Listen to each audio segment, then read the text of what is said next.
ബന്ധുര ടീച്ചർക്ക്. ഞാൻ രാവിലെ റെയിൽവേ സ്റ്റേഷനിൽ ടീച്ചർ വരുന്നതും കാത്തു നിന്നു. ഞാൻ കാത്തു നിൽക്കുന്നു എന്നറിയാവുന്നതുകൊണ്ട് തലേ ദിവസം പുറപ്പെട്ടു അല്ലേ? എന്തിനായിരുന്നു ടീച്ചറെ ഇങ്ങനൊരു ഒളിച്ചോട്ടം? സ്നേഹം മനസ്സിൽ നിന്നും പതഞ്ഞു വരുന്ന ഒരു വികാരമാണ്. പരസ്പരം അറിഞ്ഞും വിശ്വസിച്ചും നടത്തുന്ന പവിത്രമായ ഒരു സത്കർമ്മമാണ്. അത് പണം കൊടുത്ത് വിലയ്ക്ക് വാങ്ങാനും പിടിച്ചു പറിക്കാനും കഴിയില്ല. ബന്ധുര ടീച്ചറിന്റെ മനസ്സ് കാണാപ്പാഠം പഠിച്ചെടുത്ത ചങ്ങമ്പുഴ കവിത പോലെയാണ് എനിക്ക്. അതുകൊണ്ട് തന്നെ ടീച്ചറോട് പിണക്കമോ പരിഭവമോ തെല്ലുമില്ല. ഇനിയും എന്നിൽ നിന്ന് ഒളിച്ചോടരുതെന്ന് മാത്രമേ പറയാനുള്ളൂ. കാരണം ജീവിതത്തിൽ നിന്നും ഞാൻ ഒളിച്ചോടുവാൻ മനസ്സിനെ പാകപ്പെടുത്തുകയാണ്. നന്മകൾ മാത്രം നേർന്നുകൊണ്ട്. ബാലചന്ദ്രൻ. കത്ത് വായിച്ചു കഴിഞ്ഞപ്പോഴേക്കും ബന്ധുരയുടെ കണ്ണുകൾ ഈറനണിഞ്ഞു. പാവം പാവം ബാലചന്ദ്രൻ സർ.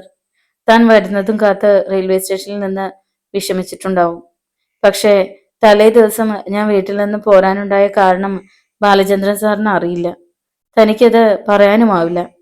കുടുംബത്തിന് വേണ്ടി മാത്രം ജീവിച്ച് ഒടുവിൽ ഒന്നുമല്ലാതായ വേദനിപ്പിക്കുന്ന അനുഭവങ്ങൾ നെഞ്ചിലേറ്റി നടക്കുന്ന സാറിന് അന്ന് വീട്ടിൽ നടന്നതൊക്കെ ഊഹിച്ചെടുക്കാൻ ആവുമോ? ആരൊക്കെ വേദനിപ്പിച്ചാലും ആരൊക്കെ തള്ളി പറഞ്ഞാലും ബാലചന്ദ്രൻ സാർ പിടിച്ചു നിൽക്കും. പക്ഷെ താൻ വേദനിപ്പിച്ചാൽ തള്ളി പറഞ്ഞ ബാലചന്ദ്രൻ സാർ തളർന്നു പോകും, തകർന്നു പോകും. സ്നേഹത്തിന് വേണ്ടി കൊതിക്കുന്ന ആ മനസ്സിലേക്ക് താനൊരു കുളിർമഴയാകുമെന്ന് പാവം ബാലചന്ദ്രൻ സാർ വിശ്വസിച്ചു. ആ വിശ്വാസത്തിൽ ഇതുവരെ ജീവിച്ചു. താൻ ആ വിശ്വാസം തെറ്റിച്ചിരിക്കുന്നു. ഹൃദയം 1000 ചീളുകളായി ഉറങ്ങുന്നത് പോലെ തോന്നി. ഒന്ന് പൊട്ടിക്കരയുവാൻ പോലും തോന്നിയ നിമിഷങ്ങൾ. ആരുടെ കത്താ ബന്ധുരെ? അവളുടെ മുഖത്തെ ഭാവമാറ്റം കണ്ട് കുസുമം ചോദിച്ചു. ബാലചന്ദ്രൻ സാറിന്റെ. അവൾ ശബ്ദം താഴ്ത്തി പറഞ്ഞു. തെല്ലിട കഴിഞ്ഞ് കുസുമം ചോദിച്ചു. മറ്റൊന്നും തോന്നരുതേ, സ്നേഹമുള്ളത് കൊണ്ട് പറയണതാ. 2 പ്രാവശ്യമേ കണ്ടിട്ടുള്ളൂവെങ്കിലും ആ ബാലചന്ദ്രൻ സാറേ ബന്ധുരയ്ക്ക് നന്നേ ചേരും. ആ വഴിക്ക് ഒന്ന് ചിന്തിച്ചുകൂടെ? ബന്ധുര മിണ്ടിയില്ല. വീണ്ടും കുസുമത്തിന്റെ ശബ്ദം. ഒരു പെണ്ണിന് എന്നും ഒരു പുരുഷൻ കൂട്ടുണ്ടാവണം ബന്ധുരെ. ഫെമിനിസ്റ്റുകൾ പോലും വീടിന് പുറത്തെ പുരുഷവിരുദ്ധ പ്രസംഗം നടത്തൂ. വീട്ടിലെത്തിയ തള്ളക്കോഴിയുടെ ചിറകും കൂട്ടിൽ ഒളിക്കുന്ന കോഴിക്കുഞ്ഞുങ്ങളെ പോലെയാണ്. പുരുഷന്റെ നിഴൽ ചേർന്ന് നടക്കുന്നതാണ് ഒരു സ്ത്രീയുടെ സുരക്ഷിതത്വം. ഇവിടെ തന്നെ കണ്ടില്ലേ, ബന്ധുരയ്ക്ക് ഒരു പുരുഷന്റെ തണലുണ്ടായിരുന്നെങ്കിൽ തനിക്ക് നേരെ ഒരു വാലുമാക്കളും തലപൊക്കില്ലായിരുന്നു. ഹേമലത ഈ വൃത്തികേടുകളൊന്നും ചെയ്തു കൂട്ടുകയുമില്ലായിരുന്നു. ഋഷി സാറിന്റെ ജീവിതം ഇതുപോലെ അലങ്കോലപ്പെടുകയുമില്ലായിരുന്നു. കുസുമം ഒന്ന് നിർത്തിയിട്ട് തുടർന്നു. ബന്ധുരയ്ക്ക് നല്ലത് മാത്രം വരണമെന്ന് ആഗ്രഹിച്ചുകൊണ്ട് പറഞ്ഞതേ ഉള്ളൂ. ബന്ധുര അതിന് മറുപടി പറഞ്ഞില്ല. അന്ന് മുഴുവൻ ബാലചന്ദ്രൻ സാറിനെ കുറിച്ചായിരുന്നു അവളുടെ ചിന്ത. ദിവസങ്ങൾ വീണ്ടും കൊഴിഞ്ഞു വീണുകൊണ്ടിരുന്നു. ശമ്പള ദിവസം വന്നു. ശമ്പളം വാങ്ങുമ്പോ ഋഷിയേശ് ചോദിച്ചു, എന്നാ വീട്ടിൽ പോകുന്നത്? ഈ മാസം പോകുന്നില്ല, അവൾ പറഞ്ഞു. ഋഷിയേശ് പെട്ടെന്ന് അവളുടെ മുഖത്തേക്ക് നോക്കി. വിവേചിച്ചറിയാനാവാത്തൊരു ഭാവം അയാൾ ആ മുഖത്ത് കണ്ടു. കൂടുതൽ ചോദ്യങ്ങൾക്ക് നിൽക്കാതെ ബന്ധുര തിരിച്ചു നടന്നു. അന്ന് തന്നെ ബന്ധുര വീട്ടു ചെലവിനുള്ളതും സഹകരണ ബാങ്കിൽ അടയ്ക്കേണ്ട രൂപയും മണി ഓർഡർ അയച്ചു.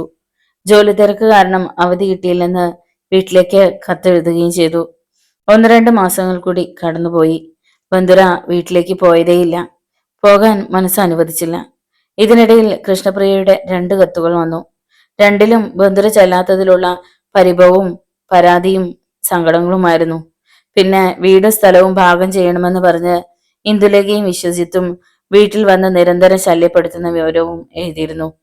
1.5 ലക്ഷം രൂപ ലോൺ എടുക്കാൻ താൻ ജാമ്യം നിൽക്കാതിരുന്നതിനാൽ വിശ്വജിത്തിന്റെ പെങ്ങളുടെ കല്യാണം മുടങ്ങിയത്രേ. അതിന്റെ വിരോധമാവാം വീട് ഭാഗം വയ്ക്കണമെന്ന ഭീഷണി. ആധാരം ബാങ്കിൽ പണയമിരിക്കുന്ന സ്ഥിതിക്ക് വീടും സ്ഥലവും ഭാഗം ചെയ്തിട്ട് അവർക്ക് എന്ത് ചെയ്യാനാണ്? എന്തായാലും കുറെ നാളത്തേക്ക് താൻ ഇനി വീട്ടിലേക്കില്ല. ബന്ധുര അങ്ങനെ തീരുമാനമെടുത്തു. താൻ ചെല്ലാതിരിക്കുന്നത് കൊണ്ട് ബാലചന്ദ്രൻ സാർ ഫോൺ ചെയ്യുകയോ കത്തെഴുതുകയോ ചെയ്യുമെന്ന് പ്രതീക്ഷിച്ചു. പക്ഷെ ഇത് രണ്ടും ബാലചന്ദ്രൻ സാറിന്റെ ഭാഗത്തു നിന്നും ഉണ്ടായില്ല. തന്നോട് സാറിന് പിണക്കമായിരിക്കും. അതല്ലെങ്കിൽ തന്നെ പ്രതീക്ഷിച്ചുള്ള കാത്തിരിപ്പ് മടുത്തിട്ടുണ്ടാവും. 2-3 തവണ ബാലചന്ദ്രൻ സാറിന് കത്തെഴുതണമെന്ന് ആഗ്രഹിച്ചതാണ്. എഴുതാൻ തുടങ്ങിയതുമാണ്. പിന്നെ വേണ്ടെന്ന് വെച്ചു. ആ നല്ല മനുഷ്യന് ഇനിയും പ്രതീക്ഷ കൊടുത്ത് വഞ്ചിക്കേണ്ട. 2-3 മാസമായിട്ടും ബന്ധുര നാട്ടിലേക്ക് പോകാത്തത് നിർമ്മല ശ്രദ്ധിക്കുന്നുണ്ടായിരുന്നു. എന്താ അലക്സ് സാറേ, നമ്മുടെ മെസ്സിയന്തിക്ക് വീടും കൂടിയൊന്നും ഇല്ലേ? അതോ വീട്ടുകാരെ ഉപേക്ഷിച്ച് ഋഷി സാറിന്റെ കൂടെ പൊറുക്കാൻ തന്നെ തീരുമാനിച്ചോ? നിർമ്മല ചോദിച്ചു. അങ്ങനെ ചിന്തിക്കാം. ബന്ധുരയുടെ കൂടെ വേറൊരു താടിക്കാരൻ ഒന്ന് രണ്ട് തവണ ഇവിടെ വന്നിരുന്നല്ലോ. ഇപ്പൊ അയാളെയും കാണുന്നില്ല. ഇതിലെന്തോ സ്പെല്ലിംഗ് മിസ്റ്റേക്ക് ഉണ്ട്. അലക്സും സമ്മതിച്ചു. ബന്ധുര സീറ്റിലേക്ക് വരുന്നത് കണ്ടപ്പോ ഇരുവരും സംസാരം നിർത്തി. തന്നെ കുറിച്ചാണ് അവ സംസാരിച്ചതെന്ന് ബന്ധുരയ്ക്ക് മനസ്സിലായി. അവൾ അതൊന്നും ശ്രദ്ധിക്കാതെ ജോലിയിൽ മുഴുകി. അപ്പോൾ നിർമ്മലയുടെ മൊബൈൽ ഫോൺ ശബ്ദിക്കുന്നത് കേട്ടു. നിർമ്മല മൊബൈലിൽ സംസാരിക്കുന്നത് ബന്ധുര ശ്രദ്ധിച്ചു. ആ, ജിമ്മി ചായ, എത്ര ദിവസമായി ഈ ശബ്ദം ഒന്ന് കേട്ടിട്ട്. എന്തേ, ജോലി കൂടുതൽ കൊണ്ടാണെന്നോ? എന്നെയൊക്കെ വലുതാണോ ജിമ്മി ചായ ജോലി? ജിമ്മി ചായനെ അയക്കാൻ ഇന്നലെ രാത്രി ഉറക്കം വിളിച്ചിരുന്ന് കത്തെഴുതിയതാണ്. രാവിലെ ഓഫീസിലേക്ക് വരുന്ന വഴി പോസ്റ്റ് ചെയ്യാൻ മറന്നു. ഇല്ല, മറക്കില്ല. വൈകുന്നേരം ബാങ്കിൽ നിന്ന് ഇറങ്ങിയ ആദ്യം ചെയ്യുന്നത് ജിമ്മി ചായനുള്ള കത്ത് പോസ്റ്റ് ചെയ്യുകയാണ്. ആ, വൈകിട്ട് വിളിക്കണേ. പോ ജിമ്മി ചായ. നിർമ്മല വല്ലാത്തൊരു നാണത്തോടെ ശബ്ദമുയർത്തി ചിരിച്ചിട്ട് ബന്ധുര കേൾക്കാനായി അലക്സിനോട് പറഞ്ഞു. എന്റെ ഹസ്ബൻഡാ, ഗൾഫിൽ നിന്ന് വിളിച്ചതാ. അങ്ങനെ ഭർത്താക്കന്മാരുണ്ടെങ്കിൽ ഇതുപോലെ ഫോൺ വിളിയൊക്കെ ഉണ്ടാവും. ഇതൊന്നും ഇല്ലാത്തവർക്കും ഫോൺ വിളിയൊക്കെ ഉണ്ടാവും. അത് വല്ല കാമുകന്മാരുടെയും. അതും പറഞ്ഞ് നിർമ്മല ചിരിച്ചു. കുറെ നേരമായല്ലോ ബന്ധുരെ നിർമ്മല തട്ടുതരാൻ തുടങ്ങിയിട്ട്, കുസുമം പറഞ്ഞു. ഉടനെ നാവടഞ്ഞോളും കുസുമം, അതല്ലെങ്കിൽ സ്റ്റിക്കർ ഒട്ടിച്ച് ഞാൻ ആ നാവടയ്ക്കും. ബന്ധുര പെറുപെറുത്തു. ഉച്ചയ്ക്ക് ഊണിനുള്ള സമയമായപ്പോ എല്ലാവരും എഴുന്നേറ്റു. ബന്ധുര വരുന്നില്ലേ? കുസുമം ചോദിച്ചു. കുസുമം പൊയ്ക്കോളൂ, എനിക്ക് അല്പം കൂടി ജോലിയുണ്ട്, അത് കഴിഞ്ഞ് ഞാൻ വന്നേക്കാം, ബന്ധുര പറഞ്ഞു. എല്ലാവരും ഊണ് കഴിക്കാൻ പോകുന്നത് നോക്കി ബന്ധുര സീറ്റിൽ തന്നെ ഇരുന്നു. എല്ലാവരും പോയി കഴിഞ്ഞപ്പോൾ അവൾ നിർമ്മലയുടെ സീറ്റിനടുത്തേക്ക് ചെന്നു. നിർമ്മലയുടെ വാനിറ്റി ബാഗ് ബന്ധുര പരിശോധിച്ചു. അവളുടെ ഭർത്താവിന് അയക്കാൻ വെച്ച് കത്ത് കണ്ടതും കണ്ണുകൾ തിളങ്ങി. വേഗം അതെടുത്ത് വായിച്ചു. Jimmy Thomas. ബന്ധുര വേഗം കടലാസും പേനയും എടുത്ത് ഗൾഫിലെ അഡ്രസ്സ് കുറിച്ചെടുത്തു. മൊബൈൽ ഫോൺ പരിശോധിച്ചു. അതിൽ തെളിഞ്ഞ ഗൾഫിലെ നമ്പറും എഴുതി. പിന്നെ ഒന്നും സംഭവിക്കാത്ത മട്ടിൽ ഊണ് കഴിക്കാൻ പോയി.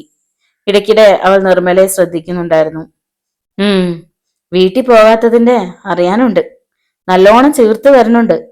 ആ, റിസാറിന്റെ വീട്ടിലല്ലേ അന്തിയുറക്കം, പിന്നെ എങ്ങനെ ചീർക്കാതിരിക്കും? ഊണ് കഴിച്ച് എഴുന്നേൽക്കുന്നതിനിടയിൽ ബന്ധുര വിളിച്ചു. നിർമ്മല. എന്താ?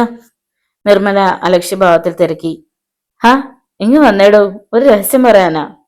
ബന്ധുര സ്നേഹത്തോടെ ക്ഷണിച്ചു.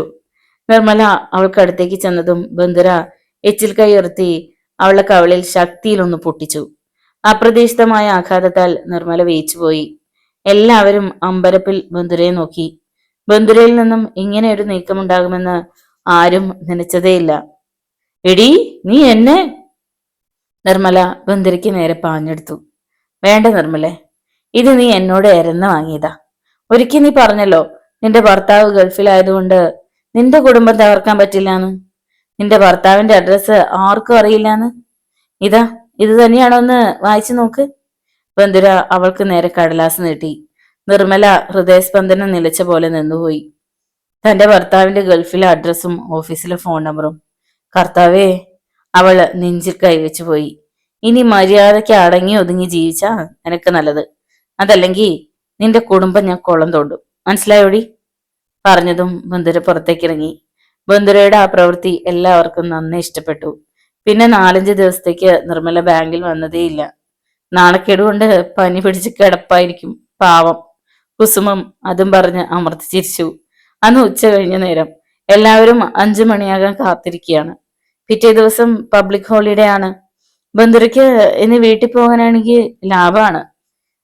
നാളെയും ഞായറാഴ്ചയും പോയി കഴിഞ്ഞാൽ 2 ദിവസം അവധിയെടുത്ത 4 ദിവസം വീട്ടിൽ നിൽക്കാം. തിങ്കളാഴ്ച വന്നാൽ മതിയല്ലോ, കുസുമം പറഞ്ഞു. ബന്ധുര അത് കേട്ടില്ല. കാവിമുണ്ടും കാവി ജുബയും ധരിച്ച് തോൾസഞ്ചിയും നെറ്റിയിൽ ഭസ്മക്കുറിയുമായി നടന്ന് ഋഷി സാറിന്റെ ക്യാബിനിലേക്ക് കയറുന്ന മനുഷ്യനിലായിരുന്നു അവളുടെ ശ്രദ്ധ മുഴുവൻ. ഒറ്റ നോട്ടത്തിൽ ആളെ മനസ്സിലായില്ല. അവൾ വീണ്ടും വീണ്ടും നോക്കി. പൊടുന്നനെ ബന്ധുരയിൽ ഒരു നടുക്കമുണ്ടായി. ഋഷികേശിന്റെ ക്യാബിനിലേക്ക് കയറുന്ന കാഷായ വസ്ത്രധാരിയിലായിരുന്നു കുസുമത്തിന്റെ കണ്ണുകൾ. ബന്ധുരെ, ആ പോണത് താൻ പറയണ ബാലചന്ദ്രൻ സാറല്ലേ? കുസുമം സംശയത്തോടെ ചോദിച്ചു. അതെ എന്ന അർത്ഥത്തിൽ ബന്ധുര ഇരുവശത്തേക്കും തല ചലിപ്പിച്ചു. കക്ഷി സന്യസിക്കാൻ പോവാ? വീണ്ടും കുസുമത്തിന്റെ ചോദ്യം. അതേ ചോദ്യം ബന്ധുരയും ചോദിച്ചു. എല്ലാം ഇട്ടെറിഞ്ഞ് ബാലചന്ദ്രൻ സാർ സന്യസിക്കാൻ പോവുകയാണോ? ബാലചന്ദ്രൻ സാറിന് ഇത്ര വേഗം ജീവിതം അടുത്തുവോ? അവൾക്ക് വിശ്വസിക്കാൻ കഴിഞ്ഞില്ല. ബന്ധുര അടഞ്ഞു കിടക്കുന്ന ക്യാബിനിലേക്ക് നോക്കി താടിക്ക് കൈ കൊടുത്ത് അരങ്ങാതിരുന്നു. ഋഷികേശ് ബാലചന്ദ്രനെ ഉറ്റുനോക്കിയിരുന്നു. രൂപത്തിലും ഭാവത്തിലും വേഷത്തിലും എല്ലാം ബാലചന്ദ്രൻ ആകെ മാറിയിരുന്നു. ഋഷികേശ് ആദ്യമൊന്ന് തപ്പിത്തടഞ്ഞു. ഇതെന്ത് വേഷം ബാലചന്ദ്രൻ മാഷെ? എനിക്ക് പോലും ആദ്യമൊന്ന് തെറ്റി, ഋഷി പറഞ്ഞു. ബാലചന്ദ്രൻ മെല്ലെ പുഞ്ചിരിച്ചിട്ട് കസേരയിലേക്ക് ചാഞ്ഞു. കുറെ നാളായി ഈ വേഷം ധരിക്കുന്നതിന് വേണ്ടിയുള്ള തയ്യാറെടുപ്പിലായിരുന്നു ഞാൻ. എനിക്ക് ചേരുന്ന വേഷം ഇതാണെന്ന് തിരിച്ചറിയാൻ അല്പം വൈകിപ്പോയി എന്ന് മാത്രം. മനസ്സിനെ പാകപ്പെടുത്താനും അല്പം വൈകി, അത്രേ ഉള്ളൂ. ബാലചന്ദ്രന്റെ ശാന്തമായ ശബ്ദം. ബാലചന്ദ്ര മാഷ് ഇപ്പൊ ഇവിടേക്ക് തന്നെ വന്നതാണോ? അതോ എവിടെയെങ്കിലും പോയി മടങ്ങും വഴി കയറിയെന്നേ ഉള്ളൂ? അല്ല, ഇവിടേക്ക് തന്നെ വന്നതാ. 2 മാസത്തെ ദീർഘയാത്രയ്ക്ക് പോവുക. ഹിമാലയം വരെ പോവും. പോകും മുമ്പ് കുറച്ച് കാര്യങ്ങൾ ചെയ്തു തീർക്കാനുണ്ട്. അതിനു വേണ്ടിയാ ഇവിടെ കയറിയത്. ബന്ധുര ടീച്ചറെ കണ്ട് 1-2 വാക്ക് പറയാതെ പോകാൻ മനസ്സനുവദിച്ചില്ല. ബാലചന്ദ്രൻ വീണ്ടും എന്തോ പറയാൻ തുടങ്ങിയതും തൊട്ടു പിന്നിൽ നേർത്തൊരു തേങ്ങൽ കേട്ട് മുഖം തിരിച്ചു ബന്ധുര. അവർക്കിടയിൽ മൗനം കനത്തു. ആ മൗനത്തിന്റെ നിതാന്ത നിശബ്ദതയ്ക്കൊടുവിൽ ബന്ധുരയിൽ നിന്നും വാക്കുകൾ ഉടഞ്ഞു വീണു. ബാലചന്ദ്രൻ സാറ് പോവുകയാണോ? എല്ലാരും ഉപേക്ഷിച്ച്? പോകാതിരിക്കാൻ എനിക്കാവില്ല ടീച്ചറെ. കുറെ ക്ഷേത്രങ്ങളിൽ പുണ്യദർശനം നടത്തണം. സന്യാസത്തിലേക്ക് മനസ്സിനെ പാകപ്പെടുത്തണം. കലുഷിതമായ എൻ്റെ മനസ്സിന് അല്പം ശാന്തത വേണം. അതിന് ഈ യാത്ര ആവശ്യമാണ്, അത്യാവശ്യമാണ്. പോകാതിരുന്നൂടെ ബാലചന്ദ്രൻ സാറേ? അവൾ ഇടറിയ സ്വരത്തിൽ ചോദിച്ചു. ബാലചന്ദ്രൻ മറുപടി പറയാതെ ഏറെ നേരം ഗാഠമായ ചിന്തയിൽ എന്ന പോലെ ദൂരേക്ക് നോക്കിയിരുന്നു. ബാലചന്ദ്രൻ തോൾസഞ്ചിയിൽ നിന്നും ഒരു ചെക്ക് ലീഫ് എടുത്ത് ബന്ദരയ്ക്ക് നേരെ നീട്ടി. അവൾ ചെക്ക് ലീഫിലേക്കും ബാലചന്ദ്രനെയും മാറി മാറി നോക്കി. ബ്ലേഡുകാർ അന്ന് 50,000 രൂപയ്ക്ക് പണയപ്പെടുത്തിയ സ്ഥലം അവർക്ക് തന്നെ ഞാൻ കൊടുത്തു. മുതലും പലിശയും കഴിഞ്ഞ് 75,000 രൂപയുണ്ട്. ഇത് ടീച്ചറിനുള്ളതാ. അവൾ അത് വാങ്ങാൻ മടിച്ചു നിന്നു. ഇനിയും ബാധ്യതയുള്ള ടീച്ചറിനല്ലേ? ഇത് സഹകരണ ബാങ്കിൽ അടച്ച പിന്നെ ബാക്കി കുറച്ച് രൂപ കൂടി അടച്ച് വീടിന്റെ ആധാരം തിരിച്ചെടുക്കാമല്ലോ. ബാലചന്ദ്രൻ ഒന്ന് നിർത്തിയിട്ട് തുടർന്നു. ഈ അധ്യയന വർഷം കൂടിയേ ട്യൂട്ടോറിയൽ കോളേജ് നടത്തുന്നുള്ളൂ. ആ സ്ഥലവും കെട്ടിടവും ടീച്ചറിന്റെ പേരിൽ എഴുതി വെക്കാനുള്ള ഏർപ്പാട് ഞാൻ ചെയ്തിട്ടുണ്ട്. പ്യൂൺ സദാശിവൻ നായർ ചായയുമായി വന്നു. സദാശിവൻ ചേട്ടന് തിടുക്കമുണ്ടെങ്കിൽ മറ്റുള്ളതെല്ലാം പൂട്ടിയിട്ട് പോയിക്കോ, ഋഷി പറഞ്ഞു. വേണ്ട സർ, ഞാൻ പുറത്തു നിന്നോളാം. സദാശിവൻ നായർ പോയി. ചായ കുടിക്ക്. ഋഷി ചായ ബാലചന്ദ്രനും ബന്ധുരയ്ക്കും കൊടുത്തു. പക്ഷെ ബന്ധുരയ്ക്ക് കുടിക്കുവാൻ കഴിഞ്ഞില്ല. ദുഃഖത്തിന്റെ പാരമ്യതയിൽ എത്തി നിൽക്കുകയായിരുന്നു അവൾ. നിയന്ത്രണങ്ങളെല്ലാം തകർന്ന് ഏതു നിമിഷവും പൊട്ടിക്കരഞ്ഞു പോകുമെന്ന അവസ്ഥ. ചായ കുടിച്ച് ഗ്ലാസ് മേശപ്പുറത്ത് വെച്ചിട്ട് ബാലചന്ദ്രൻ എഴുന്നേറ്റു. ഒന്ന് കാണണം, ഇത് ഏൽപ്പിക്കണം. അത്രേ ഞാൻ ആഗ്രഹിച്ചുള്ളൂ. ഇതുകൂടി വാങ്ങിയാൽ എനിക്ക് സന്തോഷത്തോടെ യാത്രയാകാം. ബാലചന്ദ്രൻ തെല്ല അധികാരത്തോടെ ബന്ധുരയുടെ കൈ പിടിച്ച് ചെക്ക് ലീഫ് കൈവെള്ളയിൽ വെച്ചു. എന്റെ പ്രാർത്ഥനയിൽ എന്നും ടീച്ചറുണ്ടാവും. നല്ലതേ ടീച്ചർക്ക് വരൂ. ബാലചന്ദ്രൻ പിന്നെ ഋഷിക്ക് നേരെ മുഖമുയർത്തി. ഋഷി, ടീച്ചർ പാവമാ, വെറും പാവമാ. ഒരു സഹോദരന്റെ സ്ഥാനത്ത് നിന്നുകൊണ്ട് എന്താവശ്യം വന്നാലും സഹായിക്കണം. വർദ്ധിച്ച സങ്കടത്താൽ ഋഷിക്ക് സംസാരിക്കാനായില്ല. അയാൾ മെല്ലെ തലയിളക്കിയതേ ഉള്ളൂ. ഒരു മാത്ര ബാലചന്ദ്രൻ ബന്ധുരയെ നോക്കി മൗനമായി യാത്രാമൊഴി ചൊല്ലി. പിന്നെ ക്യാബിന് പുറത്തു കിടന്ന് ധൃതിയിൽ നടന്നു നീങ്ങി. അതുവരെ ഉള്ളിലൊതുക്കിയ ദുഃഖം ബന്ധുരയിൽ നിന്നും പ്രവാഹമായി ഒഴുകി. അവൾ ഒരു തേങ്ങലോടെ ഋഷിയെ നോക്കി. എന്തു പറഞ്ഞ് ആശ്വസിപ്പിക്കണമെന്നറിയാതെ ഋഷി വിഷമിച്ചു. ഇരുതലങ്ങളാലും മുഖം പൊത്തി നിമിഷങ്ങളോളം അവൾ കരഞ്ഞു. ഹൃദയം തകർന്ന് കരഞ്ഞു. പിന്നെ അവൾ പുറത്തേക്ക് ഒരു പിശറും കാറ്റ് പോലെ ഓടി. അവൾ താഴെ റോഡിലെത്തുമ്പോ ബാലചന്ദ്രൻ ഓട്ടോയിൽ കയറാൻ തുടങ്ങുകയായിരുന്നു. ബാലചന്ദ്രൻ സാറേ! അവൾ പരിസരം മറന്ന് ഒരു കിതപ്പോടെ ബാലചന്ദ്രൻ മാറിലേക്ക് കുഴഞ്ഞു വീണു. ഈ ബന്ധുരെ തനിച്ചാക്കിയിട്ട് ബാലചന്ദ്രൻ സാറ് ലോകത്തിന്റെ ഏത് കോണിലേക്കാണ് പോകണത്? ഈ ബന്ധുര ഇവിടെ അഗ്നികുണ്ഡത്തിൽ കിടന്ന് വെന്തുരുകുമ്പോ ഏത് ശാന്തിതീരം തേടിയാണ് ബാലചന്ദ്രൻ സാറ് പോകണത്? ബന്ധുര ബാലചന്ദ്ര സാറിന്റെ നെഞ്ചിൽ മുഖം പൊഴുത്തി ഒരു കൊച്ചുകുട്ടി എന്നോണം വിങ്ങി വിങ്ങി കരഞ്ഞു. ബാലചന്ദ്രൻ സ്വന്തം കൈവിരൽ തുമ്പുകൊണ്ട് അവളുടെ കണ്ണുകളൊപ്പി. കരയരുത്, ഈ കണ്ണുകൾ നിറയുന്നത് കാണാൻ എനിക്കാവില്ല. അത് പറയുമ്പോൾ ബാലചന്ദ്രന്റെ കണ്ണുകളിലും നനവ് പടരുകയായിരുന്നു. മുകളിലത്തെ നിലയിൽ നിന്നുകൊണ്ട് ഋഷികേശ് അത് കാണുന്നുണ്ടായിരുന്നു. അയാൾ വേഗം താഴേക്ക് ചെന്നു. ഋഷിയെ കണ്ടതും ബന്ധുര ഒരു പിടച്ചിലിൽ ബാലചന്ദ്രനിൽ നിന്നും തെന്നി മാറി. ഋഷി അവർക്ക് മുന്നിൽ ചെന്ന് നിന്നു. പിന്നെ നേർത്തൊരു പുഞ്ചിരിയോടെ ഇരുവരെയും മാറി മാറി നോക്കി. ബാലചന്ദ്ര മാഷെ, ബന്ധുരയെ തനിച്ചാക്കിയിട്ട് മാഷിന് ഒരു ദിക്കിലേക്കും പോകാനാവില്ലെന്ന് എനിക്കറിയാമായിരുന്നു. നിങ്ങളുടെ ഈ ഒത്തുചേരൽ കൊണ്ട് ഒരുപക്ഷെ എനിക്ക് എന്റെ കുടുംബജീവിതവും തിരിച്ചു കിട്ടിയെന്ന് വരാം. ഋഷി ഒന്ന് നിർത്തിയിട്ട് ബന്ധുരയോടായി പറഞ്ഞു. ബന്ധുര വീട്ടിൽ പോയിട്ട് 2-3 മാസമായില്ലേ? വേണമെങ്കിൽ ഇന്ന് വീട്ടിൽ പോയിട്ട് തിങ്കളാഴ്ച വന്നാ മതി. നാളെ പബ്ലിക് ഹോളിഡേ അല്ലേ? ബന്ധുര ബാലചന്ദ്രനെ നോക്കി. ബാലചന്ദ്രൻ ഋഷിയെയും. ഇനി ഒന്നും ആലോചിക്കാനില്ല. വൈകിട്ട് 7 മണിക്കൊരു ട്രെയിനുണ്ട്. അതല്ലെങ്കിൽ ബസ്സിന് പോകാം. എന്ത് വേണമെന്ന് തീരുമാനിച്ചോ, ഋഷി പറഞ്ഞു. ബാലചന്ദ്രനും ബന്ധുരയും പരസ്പരം നോക്കി. പിന്നെ ബാലചന്ദ്രൻ പറഞ്ഞു, ട്രെയിനിന് പോകാം. ബന്ധുരയ്ക്കും അത് സമ്മതമായിരുന്നു. എന്നാൽ ഇനി വൈകണ്ട.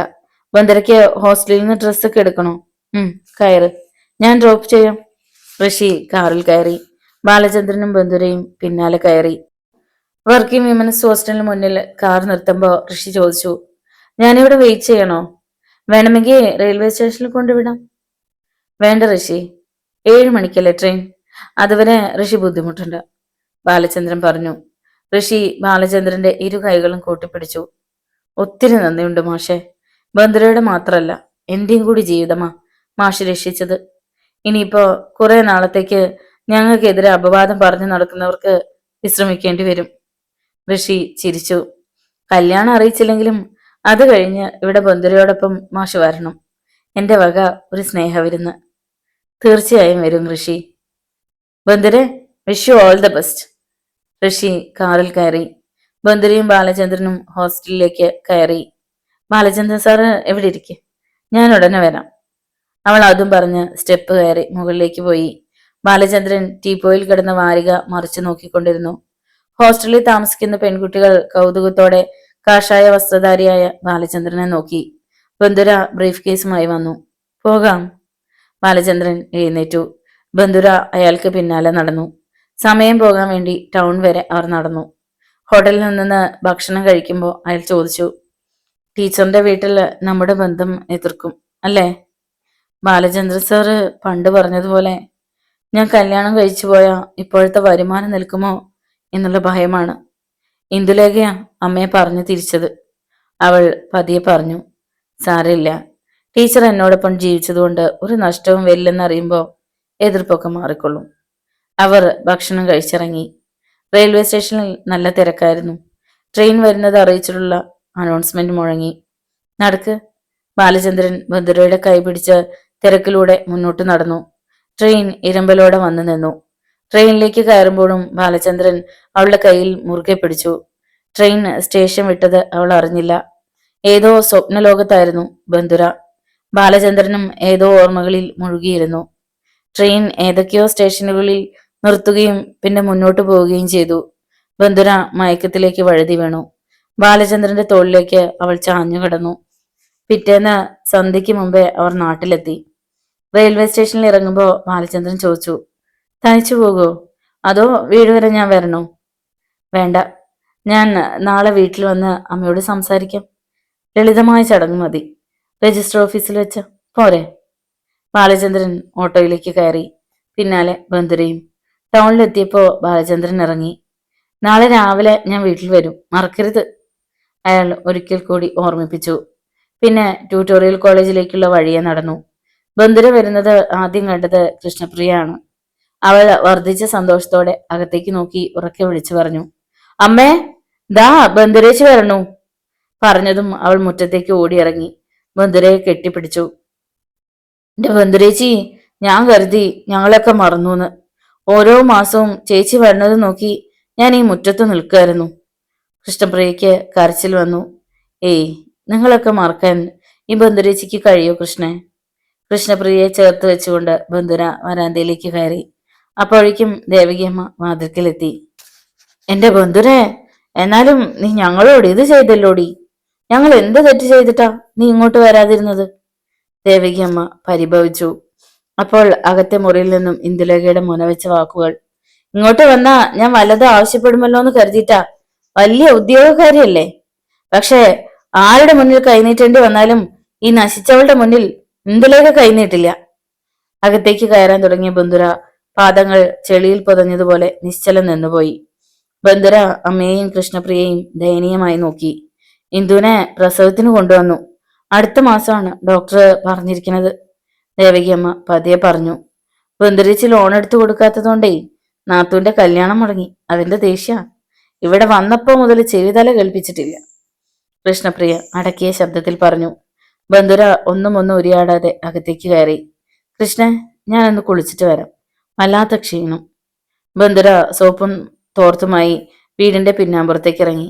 ബന്ധുര പോയി കഴിഞ്ഞപ്പോ കൃഷ്ണപ്രിയ ഇന്ദുലേഖയുടെ അടുത്ത് ചെന്നു. വന്നു കയറിയില്ല, അപ്പോഴേ പുകച്ച് പുറത്തു ചാടിക്കാനാ നോക്കണത്. ഒരു കാര്യം ഞാൻ പറഞ്ഞേക്കാം. പ്രസവത്തിനും കുഞ്ഞിന്റെ 28 കെട്ടിനും ചോറൂണിനും ഒക്കെ മുടക്കാൻ കാശ് കയ്യിലുണ്ടെങ്കിലേ എന്തുമായിക്കോളൂ. അതല്ല, ബന്ധുരേച്ചി ഇതിന് മുടക്കണമെങ്കിൽ മര്യാദയ്ക്ക് അടങ്ങിയിരുന്നോണം. കൃഷ്ണപ്രിയ ഇന്ദുലേഖയ്ക്ക് നേരെ ചേറി. അയ്യടി, ഒരു വക്കാലത്തുമായി വന്നിരിക്കുന്നു. ആരുടെ ഔദാര്യം എനിക്ക് വേണ്ടടി. എന്റെ വീതം ഇപ്പൊ തന്നേക്ക്, ഞാൻ ഈ നിമിഷം പൊക്കോളാം. ഇന്ദുലേഖയും വിട്ടുകൊടുത്തില്ല. അയ്യോ, എനിക്ക് ചൊറിഞ്ഞു വരണുണ്ട്. ചേച്ചിയാണെന്നൊന്നും ഞാൻ നോക്കില്ല കേട്ടോ.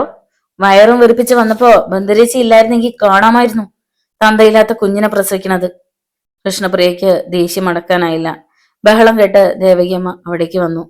ഏത് നേരവും രണ്ടും കൂടി കീരിയും പാമ്പ് പോലെ ഉണ്ടല്ലോ. നീ ഇവിടെ വാടി കൃഷ്ണേ. ദേവകിയമ്മ കൃഷ്ണപ്രിയയെ പിടിച്ചുകൊണ്ട് അടുക്കളയിലേക്ക് പോയി. അമ്മ ഒറ്റൊരുത്തിയാ ഇന്ദു ചേച്ചിക്ക് വളം വെച്ചു കൊടുക്കണത്. വിശ്വൻ ചേട്ടന് സ്റ്റുഡിയോ തുടങ്ങാനാണെങ്കിൽ സാരമില്ല. ഇതിപ്പോ അയാളുടെ പെങ്ങളുടെ കല്യാണം നടത്താൻ വേണ്ടി കാശുണ്ടാക്കാൻ ബന്ധുരേച്ചി എന്തിനാ സഹായിക്കണത്? ലോൺ എടുക്കാൻ ജാമ്യം നിൽക്കാത്തതിനല്ലേ ഇന്ദു ചേച്ചി കടന്ന് ചാടണത്?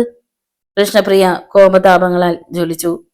അമ്മേ, കൃഷ്ണപ്രിയ തെല്ലുറക്കെ വിളിച്ചു. ബന്ധുരേച്ചി തീരെ പൊട്ടിയൊന്നുമല്ല. പക്ഷെ നമുക്കൊക്കെ വേണ്ടി വിഡ്ഢിവേഷം കിട്ടുക.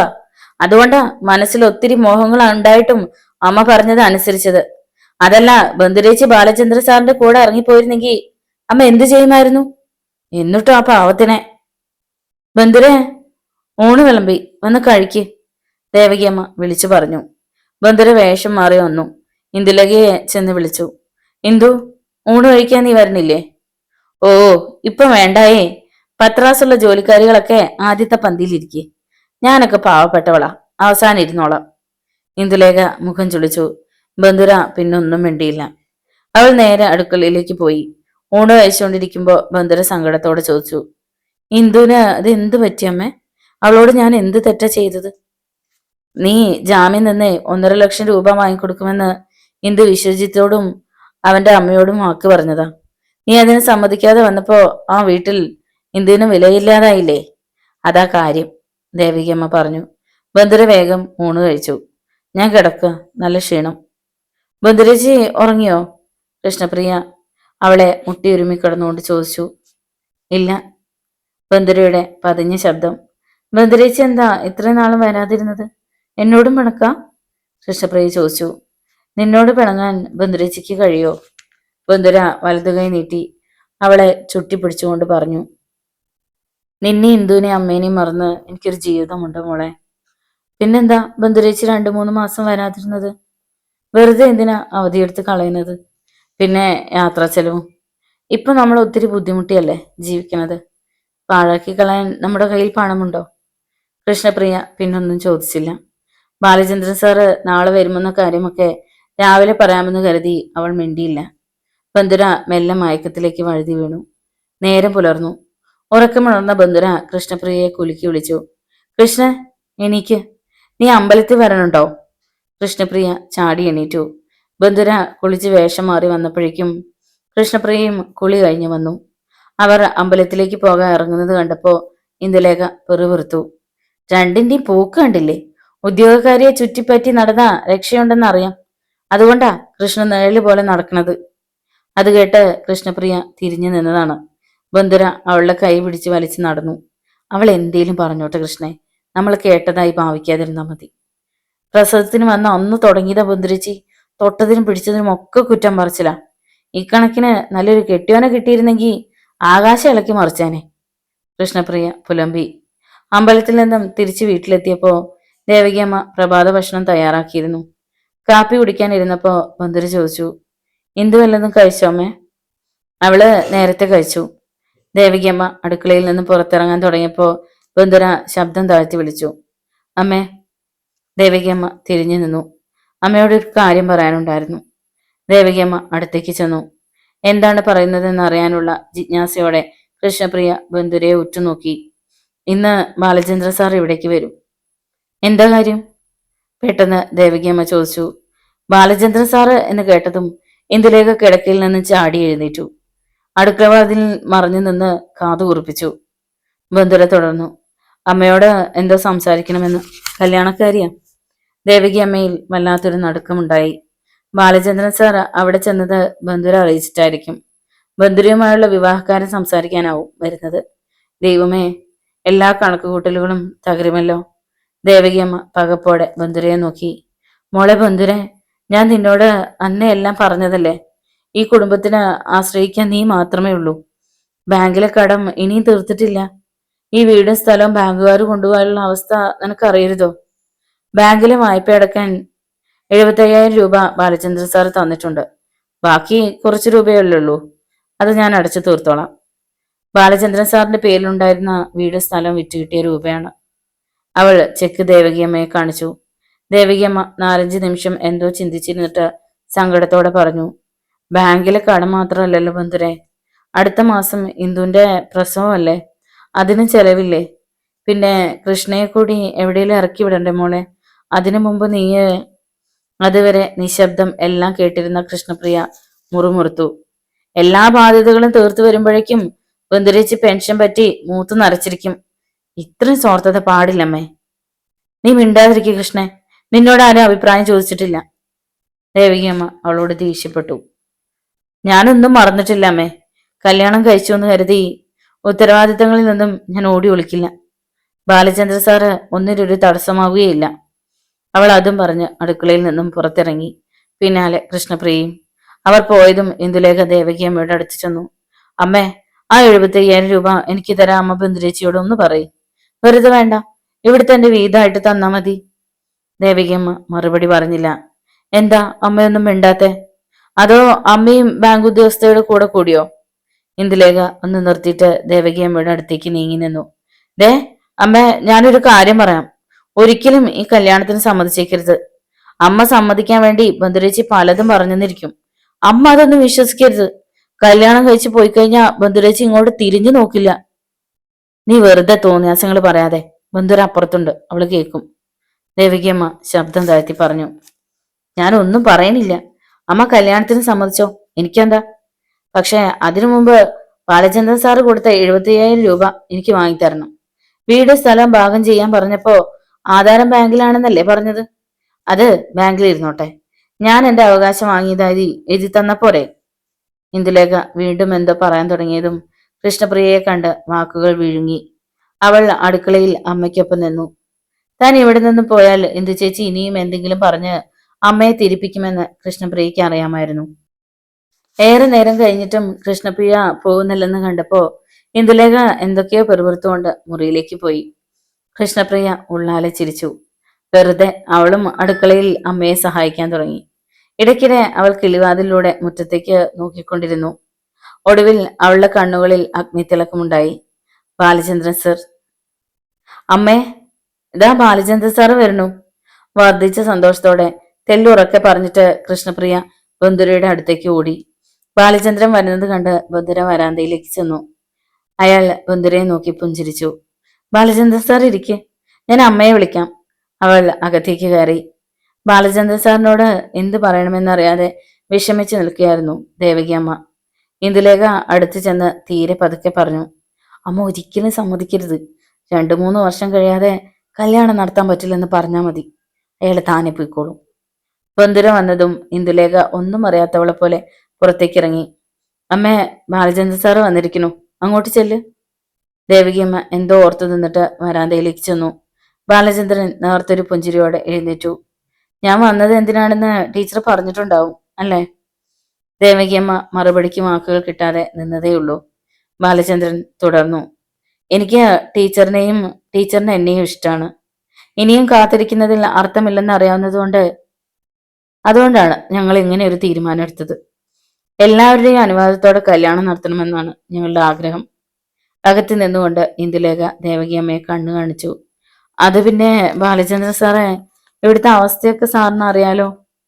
ബന്ധുരയുടെ വരുമാനം കൊണ്ട് മാത്രമാണ് ഞങ്ങൾ ജീവിക്കുന്നത്. ഇനിയും ബാധ്യതകൾ തീർന്നിട്ടില്ല. കൃഷ്ണയും കല്യാണപ്രായം എത്തി നിൽക്കുക. അതിനു മുമ്പ് ബന്ധുരയുടെ കല്യാണം കഴിഞ്ഞാൽ ദേവകിയമ്മ അർദ്ധോക്തിയിൽ നിർത്തി. ദേവകിയമ്മയുടെ ഉള്ളിലിരിപ്പ് ബാലചന്ദ്രൻ മനസ്സിലായി. അയാൾ ഭിത്തിമേൽ ചാരി നിൽക്കുന്ന ബന്ധുരയെ നോക്കി. അവൾ നിസ്സഹായിയായി നിൽക്കുകയായിരുന്നു. അപ്പോ ഈ ജന്മത്ത് ബന്ധുര ടീച്ചർക്ക് മംഗല്യഭാഗം ഉണ്ടാവില്ലാന്ന് അല്ലേ അമ്മ? അയാൾ ഒന്ന് നിർത്തിയിട്ട് ചോദിച്ചു. 1 മാസം കൊണ്ട് ബാങ്കിലെ കടം തീർക്കാം. പിന്നെ കൃഷ്ണയുടെ കാര്യമല്ലേ ഉള്ളൂ.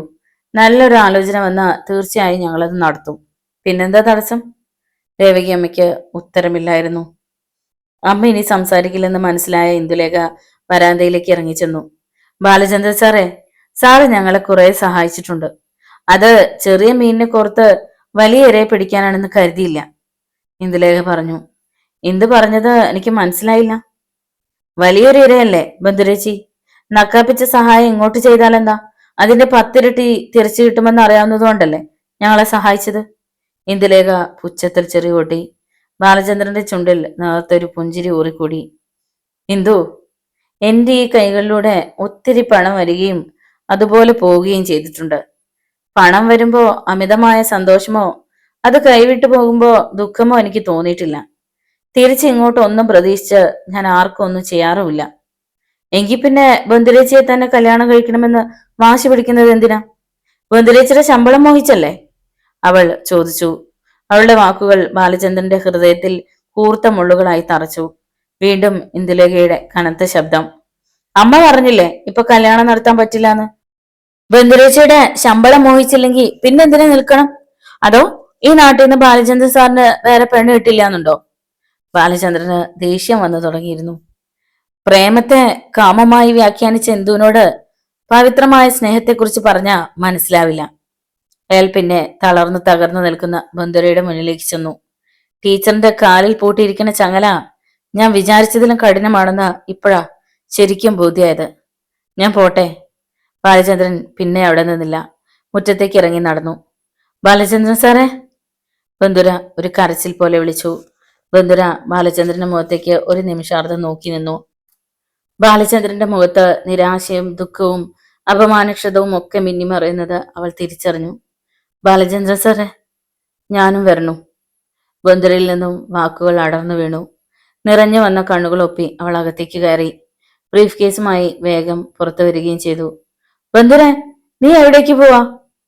ദേവകിയമ്മ അന്താളിപ്പോടെ ചോദിച്ചു.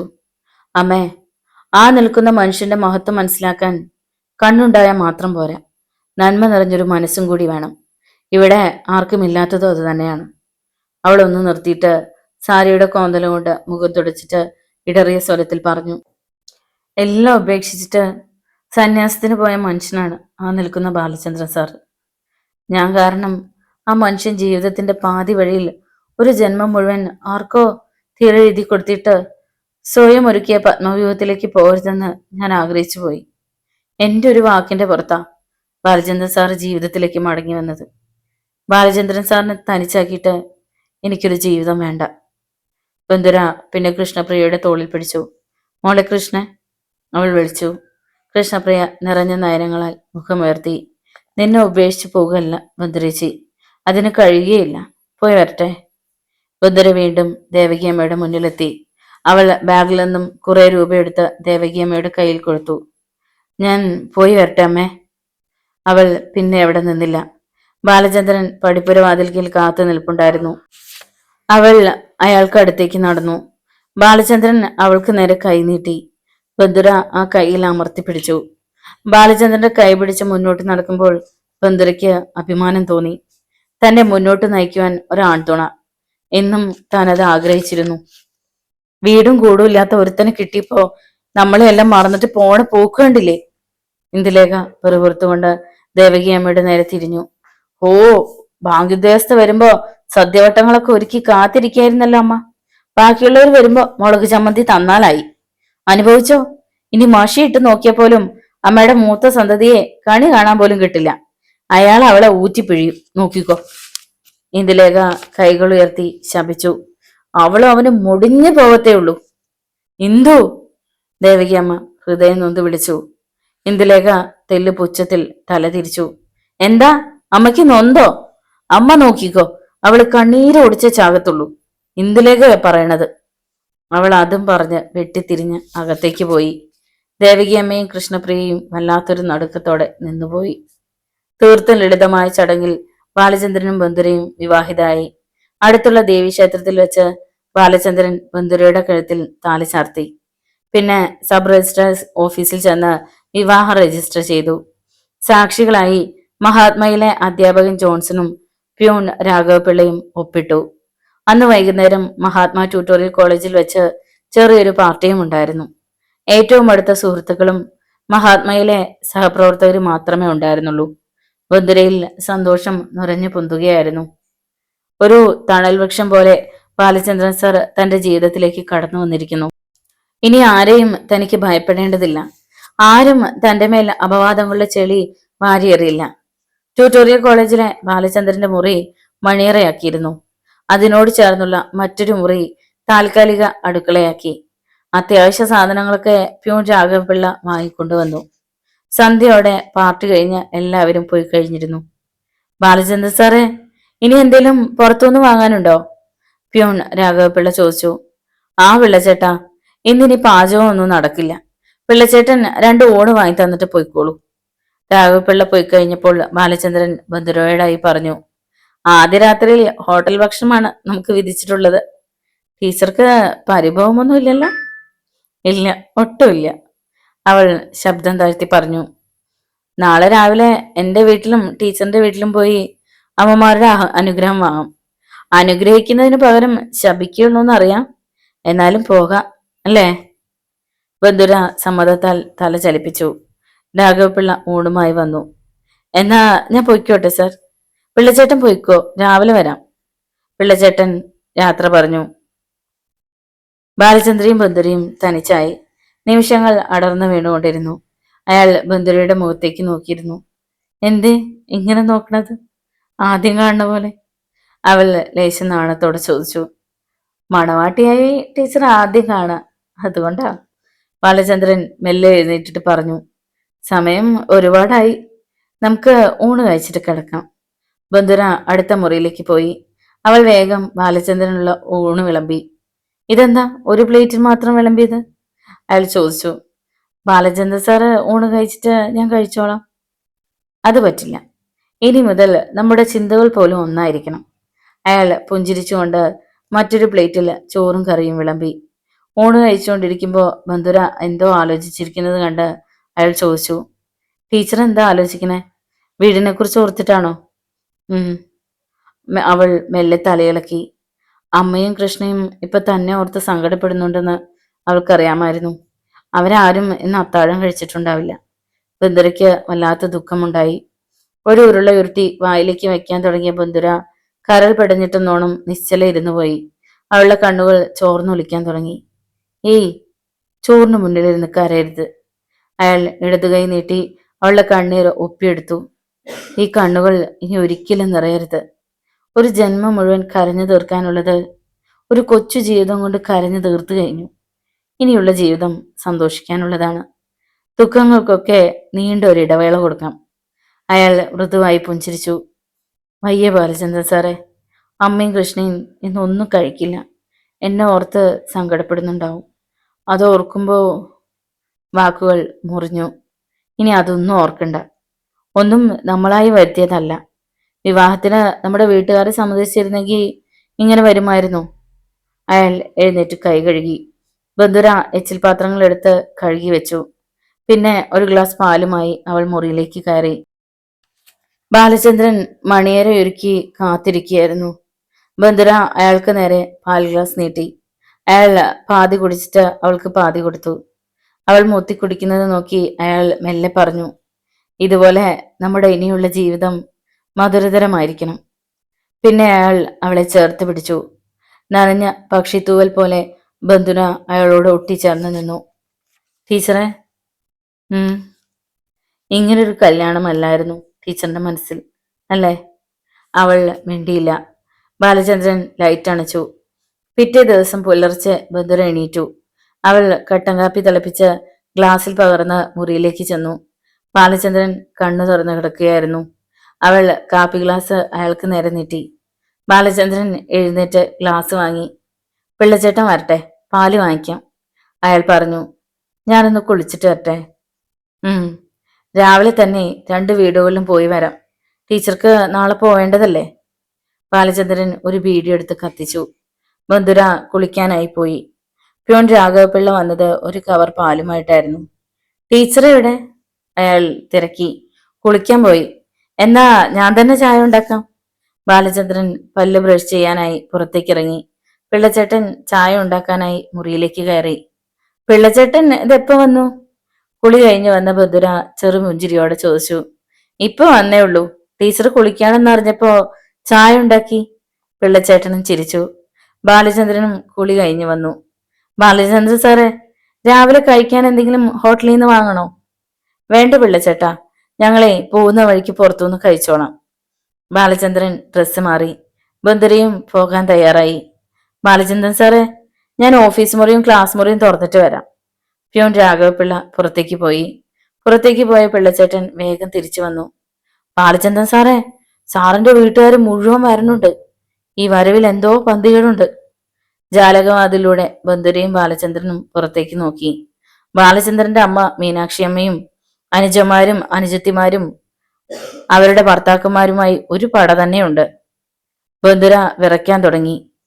അവൾ ബാലചന്ദ്രന്റെ കൈകളിൽ അമർത്തിപ്പിടിച്ചു. ടീച്ചർ എന്തിനാ ഭയപ്പെടുന്നത്? ഒരു ജന്മം മുഴുവൻ കുടുംബത്തിന് വേണ്ടി അധ്വാനിച്ചിട്ടാ ഇപ്പൊ ഞാൻ എനിക്ക് വേണ്ടി ജീവിതം തുടങ്ങിയത്. ടീച്ചർ ധൈര്യമായിരിക്കെ. അയാൾ അവൾക്ക് ധൈര്യം പകർന്നു. മീനാക്ഷി അമ്മയാണ് ആദ്യം അകത്തേക്ക് കടന്നത്. പിന്നാലെ ബാലചന്ദ്രന്റെ അനുജന്മാരായ ഹരീന്ദ്രനും രവീന്ദ്രനും, അളിയന്മാരായ പുരുഷോത്തമനും വിനയനും, ഏറ്റവും ഒടുവിൽ സഹോദരിമാരായ വാസന്തിയും സീതയും. എല്ലാവരുടെയും മുഖം കടന്നൽ കുത്തിയതുപോലെ ഇരുണ്ടിരുന്നു. ഞങ്ങൾ രാവിലെ അങ്ങോട്ട് വരാൻ ഇറങ്ങുകയായിരുന്നു, ബാലചന്ദ്രൻ എല്ലാവരോടുമായി പറഞ്ഞു. ഫാ! മീനാക്ഷിയമ്മ അത് കേട്ട് കാറ് തുപ്പി.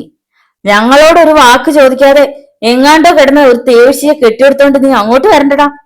മീനാക്ഷിയമ്മ കലിതുള്ളി. തേവിടിച്ചി എന്ന് വിളിച്ചപ്പോ ബന്ധുരയുടെ ഉള്ളു പിടച്ചു. അമ്മേ, ബാലചന്ദ്രൻ ശാന്തമായി വിളിച്ചു. ഈ നിൽക്കുന്നത് എന്റെ ഭാര്യയാണ്, അമ്മയുടെ മൂത്ത മരുമകളാണ്. അമ്മ അത് മറക്കരുത്. ദേഷ്യം കടിച്ചമർത്തി അയാൾ പറഞ്ഞു. ആര് പറഞ്ഞരാ ഇവളെന്റെ മരുമകളാണെന്ന്? നിന്നെ ഞങ്ങളിൽ നിന്ന് അകറ്റിയിട്ട് മയക്കിയെടുത്ത ഇവൾ യക്ഷിയാ. ഈ നിമിഷം ഇവളെ ഇവിടുന്ന് പറഞ്ഞു വിടണം. മീനാക്ഷി അമ്മ പിന്നെ ഒരു കുതിപ്പിൽ ബന്ധുരയുടെ കയ്യിൽ കടന്നു പിടിച്ചു. ഇറങ്ങടി മൂദേവി, എന്റെ മോന്റെ സ്വത്ത് മുഴുവൻ തട്ടിയെടുക്കാനല്ലേടി കണ്ണും കൈയും കാണിച്ച് വശത്താക്കിയത്. ഇറങ്ങടി പുറത്ത്. മീനാക്ഷി അമ്മ അവളെ പിടിച്ചു വലിച്ചു. തൊട്ടുപോകരുത്. ബാലചന്ദ്രനിൽ നിന്നും ഗർജനമേർന്നു. വിട്, വിടാൻ. അയാൾ ബലമായി മീനാക്ഷി അമ്മയുടെ കൈകൾ വിടുവിച്ചു. മേലിൽ എവിടെ വന്ന് തോന്നിയാസങ്ങൾ കാണിച്ചാലുണ്ടല്ലോ, അമ്മയും സഹോദരങ്ങളുമാണെന്ന് നോക്കില്ല, വെട്ടി അരിഞ്ഞു കളയും ഞാൻ. ബാലചന്ദ്രൻ മീനാക്ഷി അമ്മയ്ക്കും സഹോദരങ്ങൾക്കും നേരെ ചീറി. അപ്പോൾ അയാളുടെ മുഖത്തെ ഭാവം കണ്ട് മീനാക്ഷി അമ്മയും മക്കളും ഭയന്നു. വീണ്ടും ബാലചന്ദ്രന്റെ ശബ്ദം. ഇനി നിങ്ങളോട് സ്നേഹം കാണിച്ചിട്ട് കാര്യമില്ല. ഒരു ജന്മം മുഴുവൻ നിങ്ങൾക്കൊക്കെ വേണ്ടി ജീവിച്ചവനാ ഞാൻ. ഇനി എനിക്ക് വേണ്ടി ഞാൻ ജീവിക്കുക. പോയിക്കോ. മേലിൽ ബന്ധങ്ങൾ പറഞ്ഞ ഒറ്റ എണ്ണം ഇവിടെ വന്നു പോകരുത്. ഇത് തറവാട്ട് സ്വത്തല്ല, ഞാൻ കഷ്ടപ്പെട്ടുണ്ടാക്കിയതാ ഇതൊക്കെ. പോയിക്കോ, പോകാൻ. ബാലചന്ദ്രൻ ഒരു ഭ്രാന്തനെ പോലെ അലറി. നീ ഇത് പറയണമെടാ. ഏതോ ഒരുത്തിയെ കിട്ടിയപ്പോ പെറ്റ തള്ളിയും കൂടപ്പിറപ്പിന് നിനക്ക് വേണ്ട അല്ലടാ. നീ ഗുണം പിടിക്കത്തില്ലടാ, ഒരു കാലത്തും ഗുണം പിടിക്കില്ല. നീ നശിച്ച് നാറാണക്കല്ല് പിടിക്കും. മീനാക്ഷിയമ്മ ബാലചന്ദ്രനെ ശപിച്ചിട്ട് ബന്ധുരയ്ക്ക് നേരെ തിരിഞ്ഞു.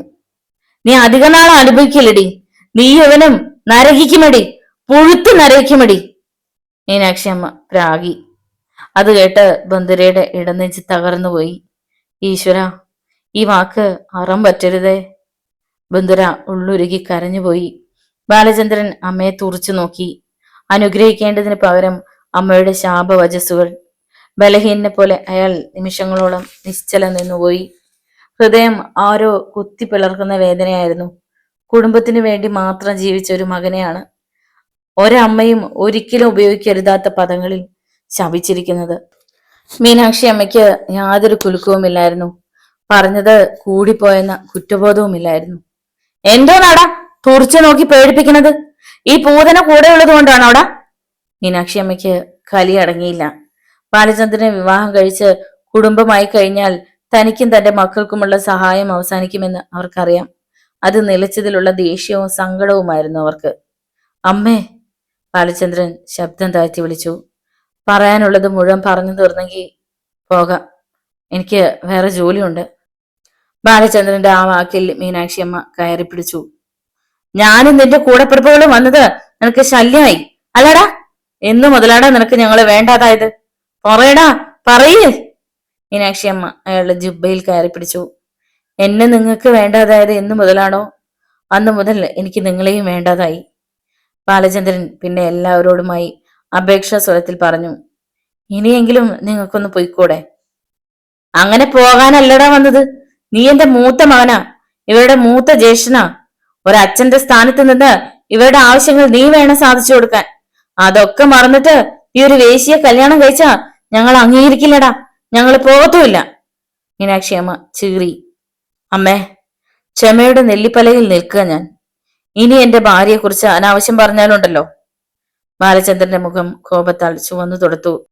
അമ്മ എന്താ അനാവശ്യം പറഞ്ഞെന്നാ ബാലേട്ടൻ പറയണത്? ഇവള് വേശ്യയല്ലാതെ പിന്നെ ആരാ? നേരെ ഇളയ അനുജൻ രവീന്ദ്രൻ പറഞ്ഞു തീരും മുമ്പ് ബാലചന്ദ്രന്റെ വലതുകൈ അവന്റെ കവിളിൽ ശക്തിയായി പതിച്ചു.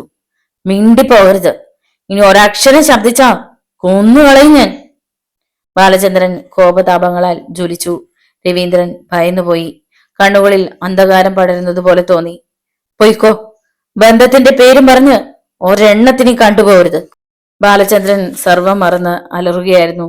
പിന്നെ ബന്ധുരയ്ക്ക് നേരെ തിരിഞ്ഞു. അവളെല്ലാം കേട്ട് ഒരു കരച്ചിലിന്റെ വക്കിൽ നിൽക്കുകയായിരുന്നു. ആരും പോകുന്നില്ലെന്ന് കണ്ട് അയാൾ വീണ്ടും അവർക്ക് നേരെ തിരിഞ്ഞു. നോക്ക്, അമ്മയ്ക്ക് ഇങ്ങനെ ഒരു മകൻ ഇല്ലെന്ന് കൂട്ടിക്കോളൂ. അതുപോലെ നിങ്ങൾക്ക് ഇങ്ങനെ ഒരു ബാലേട്ടനുമില്ല. മേലിൽ ആ പേര് പറഞ്ഞ് ഇവിടെ വരികയും അരുത്. പോ. അയാൾ വർദ്ധിച്ച കോപത്തോടെ എല്ലാവരെയും പുറത്താക്കി വാതിലടച്ചു. മീനാക്ഷിയമ്മയും മക്കളും കുറെ നേരം എന്തൊക്കെയോ വിളിച്ചു പറഞ്ഞിട്ട് പോയി. എല്ലാം ഒന്ന് കെട്ടടങ്ങിയപ്പോ ബാലചന്ദ്രൻ അതികഠിനമായ വേദനയോടെ തീരെ പതിഞ്ഞ ശബ്ദത്തിൽ വിളിച്ചു. ടീച്ചറെ. ആ വിളിയൊച്ച കേട്ടതും അതുവരെ അമർത്തിവെച്ച ദുഃഖങ്ങളൊക്കെയും ഒരു മഹാപ്രവാഹമായി ബന്ധുരയിൽ നിന്നും ഒഴുകി. എന്റെ ബാലചന്ദ്രൻ സാറ്. അവൾ വല്ലാത്തൊരു തേങ്ങലോടെ അയാളുടെ മാറിലേക്ക് വഴുതി വീണു. പിന്നെ നെഞ്ചു പൊട്ടിക്കരഞ്ഞു, നിർത്തലില്ലാതെ. കരയരുത്, ടീച്ചർ കരഞ്ഞാ എനിക്കും പിടിച്ചു നിൽക്കാനാവില്ല. അയാൾ അവളെ ചേർത്ത് പിടിച്ചു. നമ്മൾ വിവാഹം കഴിച്ചത് രണ്ടു വീട്ടുകാർക്കും നഷ്ടങ്ങളാണ്. ജീവിതകാലം മുഴുവൻ നമ്മൾ രണ്ടുപേരും വീടും വീട്ടുകാരെയും നോക്കി ഒതുങ്ങിക്കഴിഞ്ഞോളും എന്നായിരുന്നു അവരുടെ ധാരണ. നമ്മളെ പിഴിയാവുന്നിടത്തോളം പിഴിയാമല്ലോ. അവരുടെ വിശ്വാസം തെറ്റിയപ്പോ ഭ്രാന്ത് പിടിച്ചിരിക്കുക. ടീച്ചർ ഇതൊന്നും ഓർത്ത് വിഷമിക്കണ്ട, എല്ലാം നല്ലതിനു വേണ്ടിയാണെന്ന് കരുതുക. പക്ഷേ ആ സാന്ത്വന വാക്കുകൾക്ക് അവളുടെ ദുഃഖം ശമിപ്പിക്കാനായില്ല. അമ്മയുടെ ശാപം ഫലിച്ച വാക്കുകൾ അറം പറ്റിയ എനിക്ക് പേടിയാവണം ബാലചന്ദ്രൻ സാറെ. അങ്ങനെയൊന്നും ചിന്തിക്കുക പോലും അരുത്. ടീച്ചർ മുഖം കഴുകി വൃത്തിയായി വരൂ. ഇനി ടീച്ചറിന്റെ വീട്ടിലേക്ക് പോയാൽ മതിയല്ലോ. അവിടെ നിന്ന് പറയണതും കൂടി കേട്ടേക്കാം. ചെല്ല്. ബന്ധുര മനസ്സോടെ പുറത്തേക്കിറങ്ങി മുഖം കഴുകി വന്നു. ലേശം പൗഡറും കൺമേഷിയും ഒരു പൊട്ടും കൂടി ആവാം, ബാലചന്ദ്രൻ പറഞ്ഞു. അമ്മയുടെ വാക്കുകൾ അയാളെയും വല്ലാതെ വേദനിപ്പിച്ചിരുന്നു. എങ്കിലും ബാലചന്ദ്രൻ പുഞ്ചിരിക്കാൻ ശ്രമിച്ചു. ബന്ധുര പൗഡർ പൂശി പൊട്ടും തൊട്ട് വന്നു. ബാലചന്ദ്രന്റെ സ്കൂട്ടറിലാണ് ബന്ധുര വീട്ടിലേക്ക് പോയത്. ടൗണിൽ നിന്നും കുറെ ബേക്കറി സാധനങ്ങളും വാങ്ങിയിരുന്നു. പഠിപ്പിന് വാതിൽക്കൽ സ്കൂട്ടർ നിർത്തുമ്പോൾ കൃഷ്ണപ്രിയ വരാന്തയിൽ നിൽക്കുകയായിരുന്നു. സ്കൂട്ടറിൽ നിന്ന് ഇറങ്ങി വരുന്ന ബാലചന്ദ്രനെയും ബന്ധുരയും കണ്ട് അമിതാഹ്ലാദത്തോടെ കൃഷ്ണപ്രിയ അകത്തേക്ക് നോക്കി ഉറക്കെ വിളിച്ചു പറഞ്ഞു. അമ്മേ, ദാ ബാലചന്ദ്രൻ സാറും ബന്ധുരേച്ചിയും വരുന്നു. അതും പറഞ്ഞ് അവൾ മുറ്റത്തേക്ക് ഇറങ്ങി ഓടി. കൃഷ്ണപ്രിയ ബന്ധുരയെ കെട്ടിപ്പിടിച്ചു. ബന്ധുരേച്ചി ബന്ധുരേച്ചി കല്യാണം കഴിച്ചതിൽ എനിക്ക് ഒത്തിരി ഒത്തിരി സന്തോഷമേ ഉള്ളൂ. കൃഷ്ണ ഒന്ന് നിർത്തിയിട്ട് ഒരു നിമിഷം കഴിഞ്ഞ് പറഞ്ഞു. പക്ഷേ അതൊന്ന് കൺകുളിർക്കെ കാണാനുള്ള ഭാഗ്യം ഉണ്ടായില്ല എന്നുള്ള ഒറ്റ സങ്കടം എനിക്കുള്ളൂ. എന്നാലും സന്തോഷം ബന്ധുരേച്ചി. അവളുടെ കണ്ണുകൾ നനവാർന്നു. വാക്കുകൾ ഇടറി. ബന്ധുരേച്ചിയോട് ക്ഷമിക്കുമോളെ, ആരെയും അറിയിക്കാൻ പറ്റിയില്ല. ബന്ധുര കൃഷ്ണപ്രിയെ ചേർത്ത് പിടിച്ചുകൊണ്ട് വരാന്തയിൽ കയറി. ഒന്ന് അറച്ചു നിന്നിട്ട് ബാലചന്ദ്രനും വരാന്തയിലേക്ക് കയറി. ബാലചന്ദ്രൻ സാർ ഇരിക്കുക, അമ്മ ഇപ്പൊ വരും, കൃഷ്ണപ്രിയ പുഞ്ചിരിച്ചുകൊണ്ട് പറഞ്ഞു. നമ്മളെ നാണം കെടുത്തി ധർമ്മകല്യാണം നടത്തിയിട്ട് വന്നിരിക്കണു വീണ്ടും നമ്മളെ കൊച്ചാക്കാൻ. ഇന്ദുലേഖ അകത്തെ മുറിയിൽ നിന്നും തെല്ലുറക്കെ പെറുപുറത്തു. കസേരയിലേക്ക് ഇരിക്കാൻ തുടങ്ങിയ ബാലചന്ദ്രൻ മെല്ലെ തുറന്നു കിടന്ന വാതിലൂടെ ഇന്ദുലേഖയെ നോക്കി. അവൾ പുച്ഛത്തിൽ ചിറികൂട്ടി മുഖം വെട്ടിത്തിരിച്ചു. ബന്ധുരയും കൃഷ്ണപ്രിയയും ദയനീയമായി ബാലചന്ദ്രനെ നോക്കി. ഇതൊന്നും കാര്യാക്കണ്ട, ഇതിലും വലിയ ഭൂകമ്പം കഴിഞ്ഞു വന്നതല്ലേ നമ്മള്. ബാലചന്ദ്രൻ പുഞ്ചിരിച്ചുകൊണ്ട് കസേരയിലിരുന്നു. ദേവകിയമ്മ അടുക്കളയിൽ നിന്ന് പുറത്തേക്ക് ഇറങ്ങി വന്നപ്പോ ഇന്ദുലേഖ അടുത്തേക്ക് ചെന്നു. ദേ അമ്മേ, ബാങ്ക് ഉദ്യോഗസ്ഥരുടെ കള്ളക്കരച്ചിൽ മയങ്ങി വീണേക്കരുത്. എത്രയും പെട്ടെന്ന് ബാക്കി രൂപയും കൂടെ ബാങ്കിൽ അടപ്പിച്ച് ആധാരം എടുപ്പിക്കണമെന്ന് പറയണം. പിന്നെ വിശ്വത്തിന് സ്റ്റുഡിയോ തുടങ്ങാൻ, വായ്പ എടുക്കാൻ, ജാമ്യം നിൽക്കാൻ നിർബന്ധം പിടിക്കണം. ഇപ്പോഴാകുമ്പോ രണ്ടുപേരും സമ്മതിക്കും. പിന്നെ അമ്മ കുറച്ച് കരയുകയും അവരെ കുറ്റപ്പെടുത്തുകയും ചെയ്തോണം. സമ്മതിച്ചില്ലേ രണ്ടിനെ ഇറക്കി വിട്ടോണം, ഇന്ദുലേഖ പറഞ്ഞു. അത് കേട്ടുകൊണ്ടാണ് ബന്ധുരയും കൃഷ്ണപ്രിയയും അകത്തേക്ക് വന്നത്. പുരയ്ക്ക് തീ പിടിക്കുമ്പോ തന്നെ വേണം എന്തു ചേച്ചി വാഴ വെട്ടാൻ. വീട് സ്ഥലം വീതം വെക്കണതും കൂടി ഡിമാൻഡ് ചെയ്യാൻ പാടില്ലായിരുന്നോ, കൃഷ്ണപ്രിയ പരിഹാസത്തിൽ ചോദിച്ചു. ഞങ്ങൾ പറയുന്നതൊക്കെ ഒളിഞ്ഞു നിന്ന് കേൾക്കുകയായിരുന്നു അല്ലേ, ഇന്ദുലേഖ അവൾക്ക് നേരെ ചൊടിച്ചു. എനിക്ക് വേണ്ടിയല്ല ഞാനിതൊക്കെ പറഞ്ഞത്, നിനക്കും അമ്മയ്ക്കും വേണ്ടിയാ. അപ്പോ ബന്ധുരേച്ചി ജാമ്യം നിന്ന് 1.5 ലക്ഷം രൂപ ലോൺ എടുത്ത് ഇന്ദു ചേച്ചിയുടെ ഭർത്താവ് സ്റ്റുഡിയോ തുടങ്ങുന്നതും ഞങ്ങൾക്ക് വേണ്ടിയാ, പെട്ടെന്ന് കൃഷ്ണപ്രിയ ചോദിച്ചു. ഇന്ദുലേഖയ്ക്ക് ഉത്തരം മുട്ടി. അകത്തെ സംസാരം മുഴുവൻ ബാലചന്ദ്രൻ സർ കേൾക്കുന്നുണ്ടെന്ന് ബന്ധുരയ്ക്ക് അറിയാമായിരുന്നു. അവൾക്ക് വല്ലാത്ത ജാള്യം തോന്നി. കൃഷ്ണൻ, ബാലചന്ദ്രൻ സാർ കേൾക്കും, മിണ്ടാതിരിക്കെ, ബന്ധുര അവളെ ശാസിച്ചു. കൃഷ്ണപ്രിയ പിന്നൊന്നും മിണ്ടിയില്ല. ഇന്ദുലേഖ പറയുന്നതിലും വാസ്തവമുണ്ടെന്ന് ദേവകിയമ്മയ്ക്ക് അറിയാമായിരുന്നു. ബന്ധുര കുടുംബത്തിൽ നിന്നും അകന്നു പോയാലുള്ള നഷ്ടം വളരെ വലുതാണ്. അവർക്ക് സങ്കടം സഹിക്കാനായില്ല. എന്നാലും മോളെ ബന്ധുരെ, നീ ഞങ്ങളോട് ഇത് ചെയ്തല്ലോടി. കൃഷ്ണയുടെ കല്യാണം കൂടി കഴിയുന്നവരെങ്കിലും നിനക്ക് കാത്തിരിക്കാമായിരുന്നില്ലടി. ഞാൻ പിച്ച തണ്ടിയെങ്കിലും ജീവിച്ചോളാം. പക്ഷെ കെട്ടുപ്രായം എത്തിയ കൃഷ്ണയോ ക്രിസ്ത്യാനി ആയിരുന്നെങ്കിൽ കന്യാസ്ത്രീ ആക്കാൻ വല്ല മഠത്തിനും ചേർക്കാമായിരുന്നു. ഇനിയിപ്പോ ഞാനും എന്റെ മോളും എവിടെയെങ്കിലും പോയി ചത്തോളാം. നിങ്ങളെങ്കിലും സുഖമായിട്ട് ജീവിച്ചോ. ദേവകിയമ്മ പദം പെറുക്കി കരയാൻ തുടങ്ങി. ആരും ഒരിടത്തും പോയി ചാവണ്ട, പൊടുന്നനെ ബാലചന്ദ്രന്റെ ശബ്ദമുയർന്നു. ദേവകിയമ്മ ഒരു ഞെട്ടലിൽ മുഖമുയർത്തി. വാതിൽ പലകയിൽ ചാരി നിൽക്കുകയാണ് ബാലചന്ദ്രൻ. അമ്മേ, അയാൾ ശബ്ദം താഴ്ത്തി വിളിച്ചുകൊണ്ട് അകത്തേക്ക് കയറി. അമ്മയുടെ മകളുടെ ശമ്പളം പദവി മോഹിച്ചല്ല ഞാൻ സ്നേഹിച്ചതും വിവാഹം കഴിച്ചതും. ടീച്ചറിന് ജോലി കിട്ടും മുമ്പ് എന്റെ ട്യൂട്ടോറിയൽ കോളേജിൽ പഠിപ്പിച്ചിരുന്ന കാലം മുതലുള്ള ആഗ്രഹമായിരുന്നു. അല്ലാതെ അമ്മ ഇന്ദുലേഖ കരുതുന്ന പോലെ ബന്ധുര ടീച്ചറിന്റെ ശമ്പളം കണ്ട് മോഹിച്ച് കല്യാണം കഴിച്ചതല്ല. ഭാര്യയുടെ വീട്ടുകാരുടെയും ഔദാര്യത്തിൽ ജീവിക്കുന്ന കോന്തം ഭർത്താക്കന്മാരുണ്ടായിരിക്കാം. പക്ഷെ ആ ലിസ്റ്റിൽ ഈ ബാലചന്ദ്രനെ കാണരുത്. ബാലചന്ദ്രന്റെ ശബ്ദം ഗൗരവം പൂണ്ടതായിരുന്നു. ബാലചന്ദ്രൻ സർ തന്നെയാണ് ഉദ്ദേശിച്ചതെന്ന് ഇന്ദുലേഖയ്ക്ക് മനസ്സിലായി. വീണ്ടും ബാലചന്ദ്രന്റെ ശബ്ദം. ഒരു മകളോട് ഇത്രയും ക്രൂരത പാടില്ലമ്മേ. രണ്ടാനമ്മ പോലും ഒരു പെണ്ണിനോട് ഇങ്ങനെ പെരുമാറില്ല. ഇത് കുറെ കൂടിപ്പോയി. നിറപറയും നിലവിളക്കും വെച്ച് സ്വീകരിക്കുമെന്ന് പ്രതീക്ഷിച്ചല്ല ഞങ്ങൾ ഇവിടേക്ക് വന്നത്. ഒരു നല്ല വാക്ക്, അമ്മയുടെ ഒരു മനസ്സോടെയുള്ള അനുഗ്രഹം, ഇതൊക്കെ ആഗ്രഹിച്ചുള്ളൂ. പക്ഷെ തെറ്റിപ്പോയി. സാരമില്ല, എന്റെയും ടീച്ചറിന്റെയും തലയിലെഴുത്ത് ഇതൊക്കെയാണ്. ഇന്ദുലേഖ മുന്നോട്ട് കടന്നു നിന്നു. അമ്മ പറഞ്ഞത് ബാലചന്ദ്രൻ സാറിനോടല്ല, അമ്മയുടെ മൂത്ത മോളോടാ. അതോ ആ അവകാശം കൂടി ബാലചന്ദ്രൻ സാർ തട്ടിയെടുത്തോ? ഞങ്ങൾ കുടുംബകാര്യം പറയുന്നിടത്ത് സാർ ഇടപെടണ്ട, അവൾ തുറന്നടിച്ചു. ബന്ധുര എന്തോ പറയാൻ തുടങ്ങിയപ്പോ ബാലചന്ദ്രൻ കൈ ഉയർത്തി തടഞ്ഞു. പിന്നെ അയാൾ ബന്ധുരയുടെ കഴുത്തിൽ കിടന്ന താലിമാല ഉയർത്തിപ്പിടിച്ചു. ഇന്ദു, ഇതിന്റെ മഹത്വമുണ്ടല്ലോ, അത് മനസ്സിലാക്കണമെങ്കിൽ ഇന്ദുവിന് ഈ ഒരു ജന്മം പോരാ. ഒരു 2 ജന്മമുണ്ടെങ്കിൽ പോലും ഇന്ദുവിന് അത് മനസ്സിലാവുകയില്ല. കാരണം വിവാഹം, ദാമ്പത്യം, കുടുംബം എന്നൊക്കെയുള്ള സങ്കല്പത്തിന്റെ പവിത്രത കളങ്കപ്പെടുത്തിക്കൊണ്ടാണ് ഇന്ദു ഒരു ഭാര്യയായത്. അയാൾ ഒന്ന് നിർത്തിയിട്ട് ദേവകിയമ്മയുടെ അടുത്തേക്ക് നീങ്ങി. അമ്മ ഭയപ്പെടുന്നത് പോലെ ഈ കുടുംബം അനാഥമാവില്ല. ഇന്നലെ വരെ ബന്ധുര ടീച്ചറിൽ നിന്ന് എന്തൊക്കെ കിട്ടിയിരുന്നുവോ അതെല്ലാം അതിനേക്കാൾ കൂടുതലായി അമ്മയുടെ കയ്യിൽ കിട്ടിയിരിക്കും. പിന്നെ ബാങ്കിൽ പണയമിരിക്കുന്ന ആധാരം അടുത്ത മാസം അത് ഈ വീട്ടിലെ പെട്ടിയിലുണ്ടാവും. ബാലചന്ദ്രൻ തലതിരിച്ച് കൃഷ്ണപ്രിയയെ നോക്കി. അവളുടെ കണ്ണുകൾ നിറഞ്ഞു വരുന്നുണ്ടായിരുന്നു. ബാലചന്ദ്രൻ അവളുടെ ഇരുതോളിലും പിടിച്ചു. കൃഷ്ണപ്രിയ നിറഞ്ഞ കണ്ണുകളാൽ മുഖമുയർത്തി, നല്ലൊരു ആലോചന വരുമ്പോ പറഞ്ഞാൽ മതി. കൃഷ്ണയുടെ കല്യാണം ഗംഭീരായിട്ട് ഞങ്ങൾ നടത്തും. ഒരച്ഛന്റെ സ്ഥാനത്ത് നിന്നുകൊണ്ട് ഞാൻ നടത്തി തരും. കൃഷ്ണ വിഷമിക്കണ്ട. അയാൾ അവളുടെ നനഞ്ഞൊഴുകിയ മിഴിനീർ തുള്ളികൾ തുടച്ചു. എന്റെ ബാലചന്ദ്ര സാറേ, എനിക്ക് ഒരു പിണക്കമില്ല. എന്റെ ബന്ധുരേച്ചി ഒത്തിരി കരഞ്ഞതാ. ഇനിയെങ്കിലും ബന്ധുരേച്ചി മനസ്സ് തുറന്നൊന്ന് സന്തോഷിക്കുന്നത് കണ്ടാ മതി, അവൾ വിറയാർന്ന സ്വരത്തിൽ പറഞ്ഞു. നോവലിന്റെ തുടർന്നുള്ള ഭാഗങ്ങൾ കേൾക്കാൻ വേണ്ടി ചാനൽ സബ്സ്ക്രൈബ് ചെയ്യുക. നിങ്ങളുടെ വിലയേറിയ അഭിപ്രായങ്ങളും നിർദ്ദേശങ്ങളും കമന്റ് ബോക്സിൽ രേഖപ്പെടുത്തുക. വീഡിയോ ഇഷ്ടമായാൽ ഒന്ന് ലൈക്ക് ചെയ്ത് മറ്റു സുഹൃത്തുക്കൾക്ക് കൂടി ഷെയർ ചെയ്ത് നൽകുക. വീണ്ടും കാണാം. നന്ദി.